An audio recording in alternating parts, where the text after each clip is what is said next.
ಅಹಿಂದ ವರ್ಗದವರು, ಹಿಂದುಳಿದ ವರ್ಗದವರು, ದಲಿತರು, ಬಡವರು, ಈ ಬಡವರ ಓಟ್ಗಳನ್ನ ಸಂಪೂರ್ಣವಾಗಿ ಇಲ್ಲೋಗಿ ಮಾಡಿಬಿಟ್ರೆ, ಕಳುವು ಮಾಡಿಬಿಟ್ರೆ ಇವ್ರಿಗೆ ಓಟ್ ಹಾಕಕ್ಕೆ ಅವಕಾಶಗಳು ಇಲ್ಲಂಗೆ ಮಾಡಿ ಪಶ್ಚಿಮ ಬಂಗಾಳದಲ್ಲಿ ಸಂಪೂರ್ಣವಾಗಿ ಹೋಯ್ತು.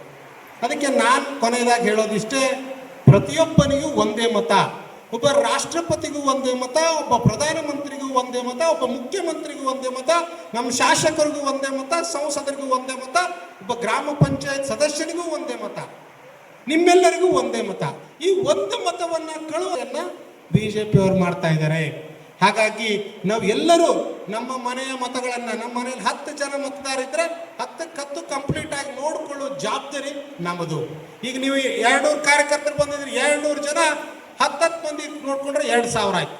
ಅವ್ರು 10 ಮಂದಿಗೆ ಹೇಳಿದ್ರೆ 20,000 ಆಯ್ತು. ಆ ವ್ಯವಸ್ಥೆಯಲ್ಲಿ ನಾವು ಇವತ್ತಿನಿಂದ ಕಾರ್ಯಮುಖವಾಗಬೇಕಾಗಿದೆ. ಕೊನೆಯದಾಗಿ ನಾ ಹೇಳೋದಿಷ್ಟೇ, ಇವತ್ತು 16, 17 ಆಯ್ತು. ಇನ್ನು 10ದಿಂದ 12 ದಿವಸದಲ್ಲಿ ಪ್ರತಿಯೊಬ್ಬರು ಸಹ ಅಪ್ಡೇಟ್ ಮಾಡಲೇಬೇಕು. ಆ ಫಾರ್ಮ್ ಅಲ್ಲಿ ಅಪ್ಡೇಟ್ ಮಾಡಿ, ಮೊಬೈಲ್ಗೆ ಅಪ್ಡೇಟ್ ಮಾಡಿ, ಅದು ಆನ್ಲೈನ್ಗೆ ಹೋಗುತ್ತೆ. ಅಲ್ಲಿ ಹೋದ್ರೆ ಮಾತ್ರ ಅವಕಾಶಗಳಿರುತ್ತೆ. ತಿದ್ದುಪಡಿ